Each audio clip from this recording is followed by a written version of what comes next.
어머니, 아버지 돌아가시면 그 집 저한테 넘기실 거죠?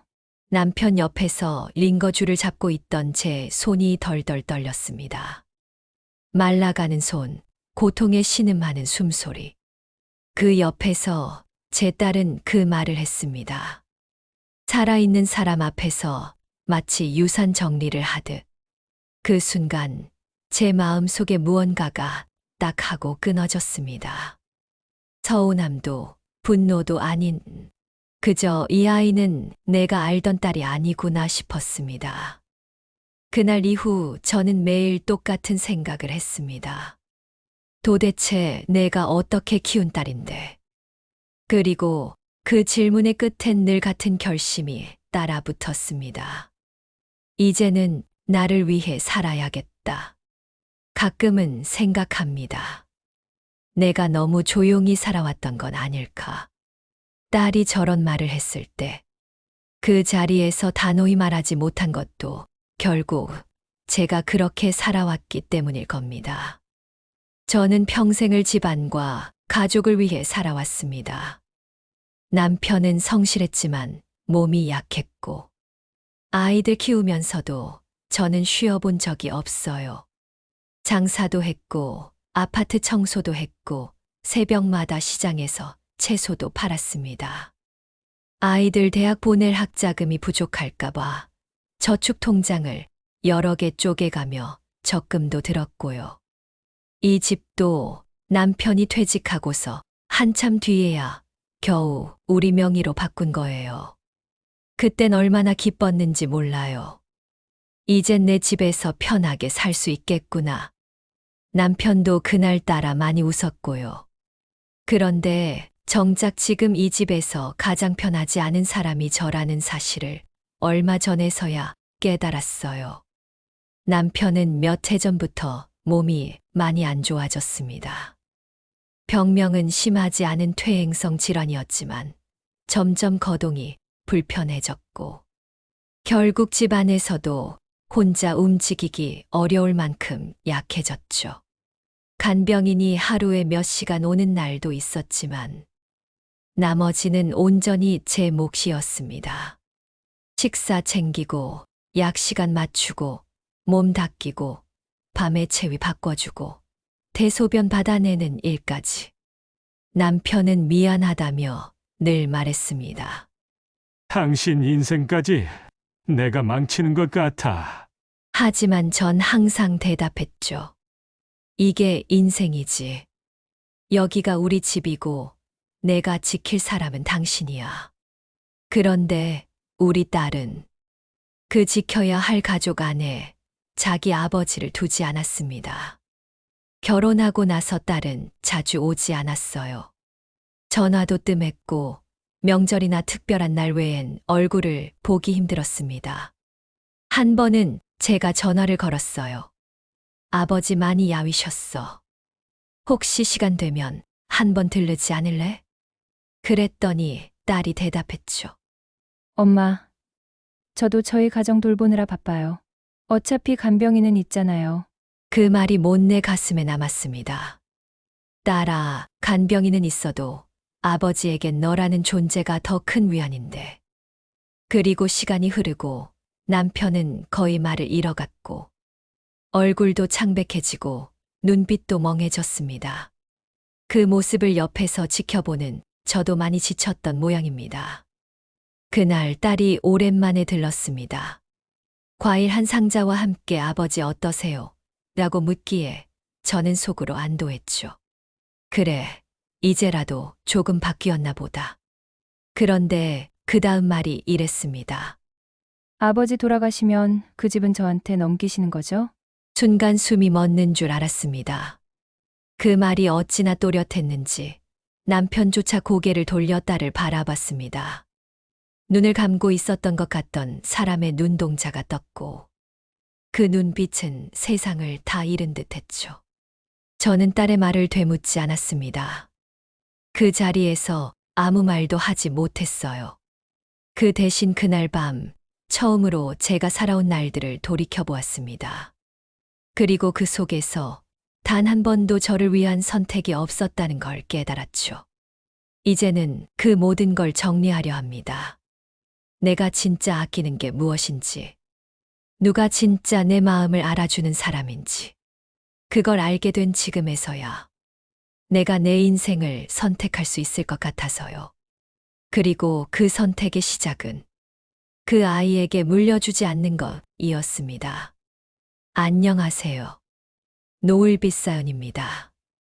오늘의 사연은 평생을 헌신하며 남편을 간병해온 어머니가 딸의 냉정한 한마디에 무너진 순간부터 다시 일어서기까지의 이야기입니다. 단순히 상처만 주는 이야기가 아닙니다. 뒤늦게 찾아온 결심과 후련한 선택, 그리고 깊은 감정의 회복이 기다리고 있습니다. 만약 이 이야기가 당신의 마음에도 닿는다면 구독과 좋아요로 따뜻한 공감을 전해주세요. 여러분의 공감이 다음 이야기로 이어지는 힘이 됩니다.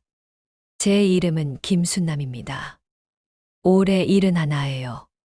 서울 변두리에서 작은 김밥 가게를 하다가 남편 건강이 악화되면서 가게 문을 닫고 그 뒤론 오롯이 간병에만 전념해왔습니다. 결혼 생활은 평탄한 편이었어요. 남편은 과묵했지만 정직했고 큰 욕심 없이 묵묵히 직장 생활을 해왔습니다. 그 사람 옆에서 저는 밥하고 아이 키우고 살림하고 특별할 것 없는 보통의 아내였죠. 아이도 하나뿐이었습니다. 딸 하나. 저희 부부는 둘 다 외동이었기에 외로움을 알았고, 그래서 딸에게는 온 마음을 다 쏟았습니다. 딸 이름은 윤지영입니다. 어릴 적엔 참 다정한 아이였어요. 하교하면 엄마 하며 안기던 그 품이 아직도 따뜻하게 기억납니다. 지영이는 공부도 곧잘했고 사람들 눈치도 빨라서 어디서든 예쁨 받는 아이였습니다. 고등학교 땐 대학 갈 준비로 한창 바빴고 저는 가게 끝나고 돌아오면 늘 책상 앞에 앉은 딸 뒷모습을 지켜보곤 했죠. 그 시절 남편은 야근이 잦았고 집에 늦게 들어왔습니다. 그래서 저는 늘 딸과 함께 저녁을 먹고 같이 TV를 보고 같이 잠들곤 했습니다. 남편은 말은 없지만 늘 지영이를 자랑스러워했어요. 술 한 잔 들어가면 지인들한테 자랑하던 말이 있습니다.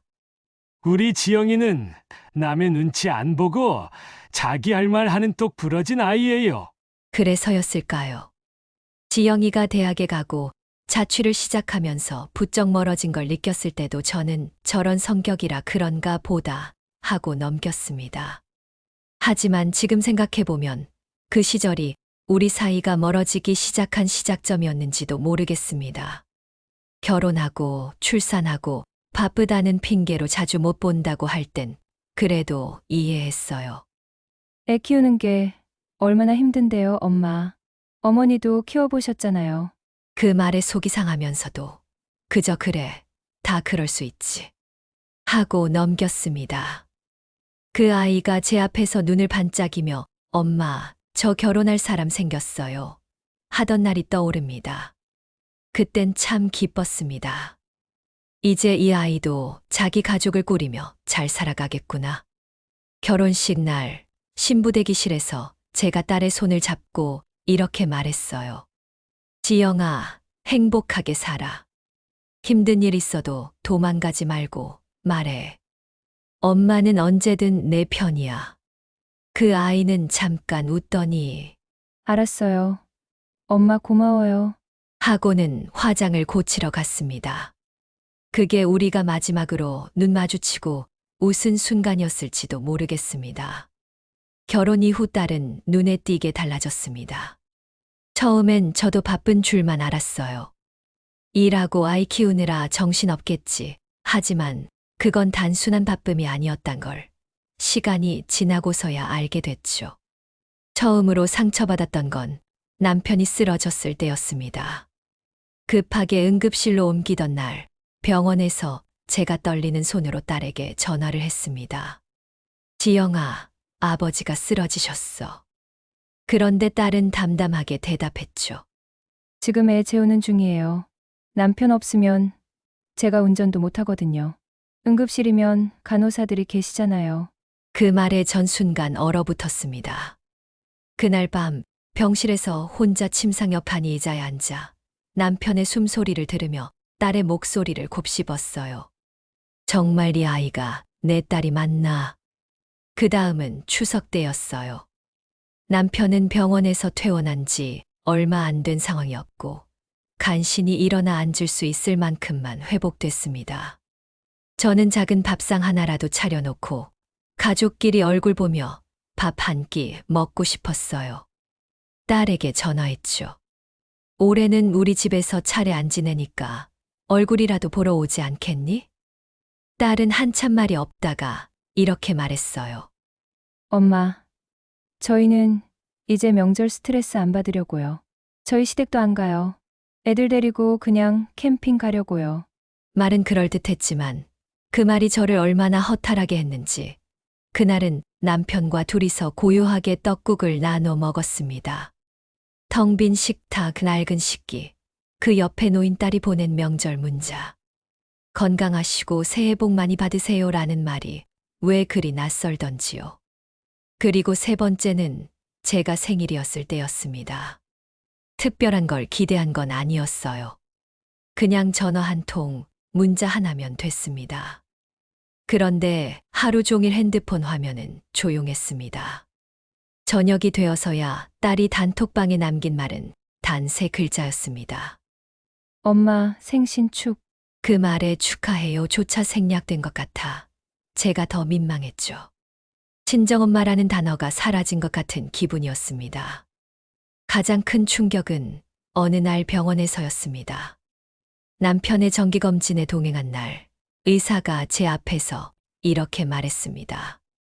요즘 간 수치가 급격히 떨어지셨습니다. 혹시 식사는 잘 챙겨드리나요? 그 말을 듣고 저는 잠깐 멍해졌습니다. 남편은 음식을 씹는 힘이 약해져서 죽만 드셨고, 제가 매 끼니마다 정성 들여 죽을 끓였거든요. 그런데 그 말을 들으니 문득 딸의 말이 생각났습니다. 엄마, 굳이 그렇게까지 하세요? 그냥 병원식 드시게 하세요. 딸은 아버지를 인간이 아니라 임무로만 본다는 걸 그때 확실히 느꼈어요. 그날 이후 저는 딸에게 음식을 나눠주지 않았고, 딸도 그 이후로 병원에는 발길을 끊었습니다. 그리고 마지막 정말 결정적인 장면이 남았습니다. 딸이 집에 와서 말했습니다. 이제 아버지 상태도 계속 이러실 거고, 엄마도 나이 드시니까, 혹시 모르니까, 진명에 미리 제 이름으로 바꿔두시는 게 좋을 것 같아요. 그 말이 제 가슴을 갈랐습니다. 딸이 아니라 그냥 한 남의 소리 같았어요. 그때 깨달았어요. 이 아이는 내가 키운 아이가 아니라 내가 너무 오래 참고 너무 많이 줘서 오히려 무뎌진 사람이라는 걸. 그날 밤 저는 남편의 손을 잡고 속삭였습니다. 당신, 우리 잘못 키운 걸까? 남편은 아무 말도 못하고 눈물만 흘렸습니다. 그 눈물만이 저와 같은 마음이라는 걸 그때 알았습니다. 며칠 뒤 남편은 다시 병원에 입원하게 됐습니다.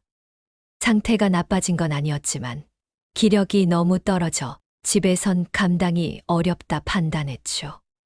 병실에 남편을 두고 집으로 돌아오던 날, 저는 한참을 현관 앞에 서 있었습니다. 문을 여는 손이 망설여졌습니다.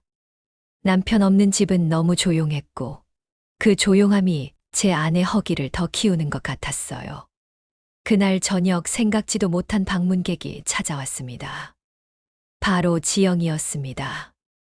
평소엔 연락도 없이 불쑥 오던 아이가 이번엔 정장을 입고 남편도 없이 혼자였어요. 지영은 곧장 거실에 앉더니 본론부터 꺼냈습니다. 엄마, 저 이번에 아파트 청약 당첨됐어요. 그런데 잔금이 좀 모자라요. 엄마, 집 담보대출 좀 가능할까요? 그 순간 저는 말문이 막혔습니다. 남편이 병상에 누워있고 저는 간병으로 지쳐 있었는데 딸은 집을 담보로 돈을 빌리자는 말만 하고 있었습니다. 지영아, 이 집은 내 아버지랑 내 피땀이야. 내가 지금 무슨 말을 하고 있는지 알아. 그러자 지영은 짜증 섞인 말투로 말했습니다. 엄마도 이제 나이 드셨잖아요. 집 한 채 남겨주는 거. 그게 무슨 대단한 일이라고 그러세요. 나중에 다 제거될 텐데. 지금 미리 좀 당겨 쓴다고 생각하면 되잖아요. 그 말은 저에게 결정적인 상처가 되었습니다. 저는 그 자리에서 단호히 말했죠. 그렇게 생각했니? 그럼 이제 미리 말해둘게. 이 집 내 거 아니야. 그리고 앞으로도 그럴 일 없어. 지영은 얼굴이 굳더니 벌떡 일어나며 문을 박차고 나갔습니다. 그리고 며칠 후 정말 믿기지 않는 일이 벌어졌습니다. 지영 남편 쪽에서 변호사 명의로 내용 증명이 날아왔습니다. 치매 초기 증상이 있는 김순남 씨의 재산 관리를 위해 친족 청구권을 행사할 수 있다는 요지였습니다. 그 서류를 들고 저는 병원 복도에서 한참을 울었습니다. 제 딸이 제 정신을 의심하며 제 재산을 넘겨받기 위한 절차를 시작했다는 사실이 너무도 참담했습니다. 그날 밤 저는 집으로 돌아오자마자 카드들을 모두 정지시키고 은행 대출을 갚으며 집에 대한 근저당을 완전히 해지했습니다. 그리고 믿을 수 있는 변호사를 찾아가 후견인 지정에 대한 대응 절차를 밟기 시작했죠. 남편에게 말하지 않았습니다. 알면 더 가슴 아플까봐. 대신 저는 남편 손을 잡고 말했습니다. 이젠 지킬게요. 우리 둘 다. 그 일 이후 저는 마음이 완전히 정리됐습니다. 그동안 저는 가족이라는 이름 아래 너무 많은 걸 내어주었습니다. 딸이라는 이유로 부모이기 때문에 언젠가는 달라지겠지. 그런 희망으로 버텨왔지만 이제는 아닙니다. 그 다음 날 변호사 사무실에서 상속 계획을 최종 확정했습니다. 딸 지영에게 돌아갈 몫은 단 10%로 줄이고 나머지는 사회공헌단체와 남편 간병 전용 신탁으로 배정했습니다. 그리고 저는 편지를 다시 써 내려갔습니다. 지영아, 내가 원한 건 돈이었지만 엄마는 내 마음을 원했단다. 하지만 마음 없는 돈은 아무 의미 없다는 걸 이제는 내가 알았으면 좋겠구나. 엄마는 내가 남긴 상처에 더는 흔들리지 않을 거야. 남은 삶은 더 늦기 전에 나답게 살고 싶어서. 창밖을 보니 겨울 끝자락. 가지마다 살얼음이 끼어 있었지만 그 아래선 분명 새순이 움트고 있었어요. 내 마음도 그렇게 아주 천천히 봄을 기다리고 있었습니다. 며칠 뒤 지영이가 다시 찾아왔습니다. 이번엔 얼굴빛이 좋지 않았습니다. 입술은 바짝 말라 있었고 손은 뭔가를 꼭 쥐고 있었죠. 엄마, 왜 이렇게까지 하세요? 변호사까지 세우고 그렇게까지 할 일인가요? 저는 천천히 고개를 들고 말했습니다.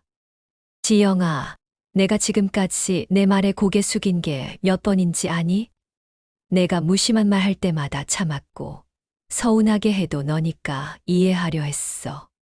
지영은 고개를 돌려 창밖을 바라보더니 목소리를 높였습니다. 그래서 결국 나한테는 아무것도 안 남겨주시겠다는 거예요? 그 말이 저를 한 번 더 찔렀습니다. 남겨주는 것만 생각하는 이 아이의 머릿속에 나는 지금 어떤 존재일까? 맞아. 내가 지금 이 집을 원하듯이 나는 이제 내 인생을 원해. 지영은 입술을 깨물며 잠시 말을 잇지 못했습니다. 그러더니 가방에서 서류 한 장을 꺼내 저에게 내밀었습니다. 이거 아버지 병원비 명세서예요.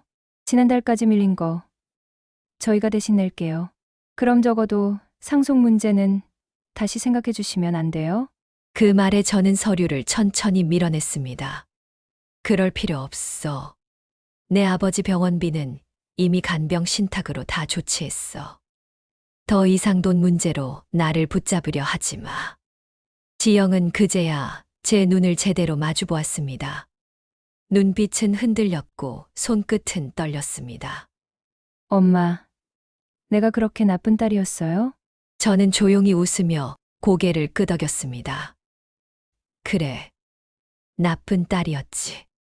하지만 그보다 더 슬펐던 건 내가 좋은 엄마였다고 믿어왔다는 거야. 지영은 무너져 내리듯 소파에 주저앉았습니다. 한참 말이 없던 아이가 입을 열었습니다. 어릴 땐 엄마가 너무 완벽해 보여서 말도 못 걸겠고, 늘 나보다 더 바쁜 사람 같았어요. 커서도 마찬가지였고요. 그래서 그런가 봐요. 내가 엄마를 엄마로 생각하기보다 그냥 늘 거기 있는 사람처럼 대해온 게. 그 말에 저는 잠시 멈칫했지만 이내 말했습니다. 그렇구나. 그래도 지영아, 그걸 알았으면 이제부터는 너도 누군가에게 그렇게 살지 마. 엄마는 이제 나한테 잘하려는 사람을 지키며 살기로 했거든. 지영은 울지 않았습니다. 하지만 그 아이의 눈빛은 달라져 있었습니다. 후회와 깨달음, 그리고 어쩌면 처음으로 엄마를 바라보는 눈이었는지도 모릅니다. 며칠 후 병원에서 남편의 상태가 급격히 악화되었습니다. 의사는 조심스럽게 말했습니다. 이제는 마지막 인사를 준비하셔야 할 것 같습니다. 그날 밤 병실에 앉아 저는 남편의 손을 잡고 말했습니다. 여보, 우리 딸이 조금은 달라졌어. 지금은 늦었을지 몰라도 그래도 나는 아직 이 아이를 놓진 않았어. 남편은 마지막 힘을 짜내듯 손을 꼭 쥐어주었습니다. 그리고 눈가에 천천히 눈물이 맺혔습니다. 그 다음 날 남편은 조용히 숨을 거뒀습니다. 긴 시간의 고통과 긴 침묵 끝에 아주 편안한 얼굴이었습니다. 장례를 치르는 동안 지영은 제 옆에 조용히 있었습니다. 예전처럼 조언도 요구도 하지 않았습니다. 묵묵히 제 손에 국그릇을 쥐어주고 빈소를 지켰습니다. 그리고 마지막 날 제가 사전에 써둔 편지를 지영에게 건넸습니다. 지영은 천천히 펴서 있더니 끝내 울음을 터뜨렸습니다. 엄마, 미안해요. 그게 다 제 욕심이었어요. 엄마가 있는 줄은 알았는데 제대로 본 적이 없었던 것 같아요. 그 말을 들은 저는 아주 조용히 그녀의 손을 잡았습니다. 괜찮아. 엄마도 이제 나를 봤거든. 그날 밤 저는 오랜만에 잠을 푹 잤습니다. 마음속에 무겁게 쌓여있던 돌덩이가 내려간 것처럼요. 사이다 같은 복수는 아니었지만 저는 제 방식대로 이겨냈습니다. 누군가에게 인정받는 것도 사과를 받는 것도 중요하지만 가장 중요한 건 이제라도 나를 아끼기로 했다는 사실. 그리고 그건 내가 딸보다 더 늦게 배운 첫 번째 교훈이었습니다. 남편이 떠난 후 집안은 오랜만에 조용했습니다. 그런데 그 조용함이 더 이상 외롭지 않았습니다. 거실에는 따뜻한 햇살이 들었고 벽에 걸린 가족 사진은 이제 쓸쓸함보다 지난 시간의 다정함으로 보였습니다. 며칠이 지나고 저는 작은 화분을 하나 들였습니다. 오래전 지영이가 유치원에서 가져온 화분 속, 그때 말라 죽었던 제라늄 대신 다시 심은 것입니다. 이번엔 제가 매일 물을 주고 햇빛이 잘 드는 창가에 두었습니다. 그 아이처럼 저도 이제 다시 피어나려 합니다. 오전에는 근처 복지관에서 그림 수업을 듣기 시작했고, 오후에는 마을 도서관에서 책을 읽었습니다.